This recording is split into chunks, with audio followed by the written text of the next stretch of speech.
കാലിക്കറ്റ് സർവകലാശാല DSU തെരഞ്ഞെടുപ്പിൽ വോട്ടെണ്ണൽ കേന്ദ്രത്തിലും പുറത്തുമുണ്ടായ സംഘർഷത്തിന് കാരണം MSF സംസ്ഥാന നേതൃത്വത്തിന്റെ ഗൂഢാലോചനയാണെന്ന് SFI സംസ്ഥാന സെക്രട്ടറി PS സഞ്ജീവ് മലപ്പുറത്ത് വാർത്താസമ്മേളനത്തിൽ സംസാരിക്കുകയായിരുന്നു അദ്ദേഹം. ഇന്നലെ ബാലറ്റ് വാരുകയാണ്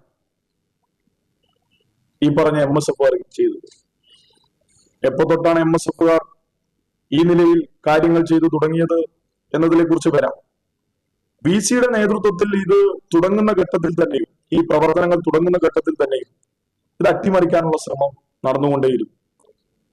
ഈ പറഞ്ഞ 10-ാം തീയതിയിലേക്ക് അതിനെ മാറ്റുന്നതും അതോടൊപ്പം നമ്മുടെ രാജ്യത്ത് തെരഞ്ഞെടുപ്പ് നോട്ടിഫിക്കേഷൻ വന്നാൽ പൂർണ്ണ അധികാരം ആർഒക്കാണ്.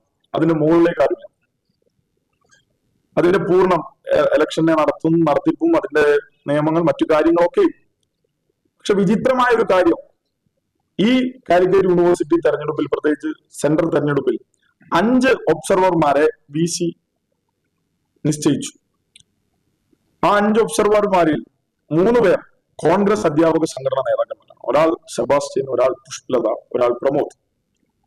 വിചിത്രമായ ഒരു കാര്യം എന്തെന്നാൽ പോളിംഗ് ദിവസമായ ഇന്നലെ ഈ പറഞ്ഞ സെബാസ്റ്റ്യൻ, പുഷ്പലത, പ്രമോദ് എന്നീ അധ്യാപകരും ലീഗ് കോൺഗ്രസ് സിൻഡിക്കേറ്റ് മെമ്പർമാരായിട്ടുള്ള Rashid Ahmed, TJ Martin, KSU MSF booth ഏജന്റുമാർ, T മുസ്തഫ, അഖില, ഇതൊക്കെ KSUവിന്റെയും MSFന്റെ നേതാക്കന്മാർ. ഇവരൊക്കെ കൂടി എംപ്ലോയി സംഘടനയുടെ നേതാവും കൂടിയിരുന്ന് MSF സംസ്ഥാന അധ്യക്ഷനും സിൻഡിക്കേറ്റ് അംഗങ്ങളും സർവകലാശാല അധികൃതരുമടക്കം ഗൂഢാലോചനയുടെ ഭാഗമാവുകയും തെരഞ്ഞെടുപ്പ് ഫലം അട്ടിമറിക്കാൻ ശ്രമം നടത്തുകയും ചെയ്തെന്നും അദ്ദേഹം ആരോപിച്ചു. അകാരണമായാണ് അക്രമം നടത്തിയതെന്നും SFIയുടെ അടുത്ത് ഇതിന്റെ തെളിവുകളുണ്ടെന്നും PS സഞ്ജീവ് വ്യക്തമാക്കി. വാർത്താസമ്മേളനത്തിൽ ജില്ലാ സെക്രട്ടറി N ആദിൽ, ജില്ലാ president K Muhammad Ali Shihab, Sayyid Muhammad Sadiq, VP Abhijith എന്നിവർ പങ്കെടുത്തു. East live, Malappuram.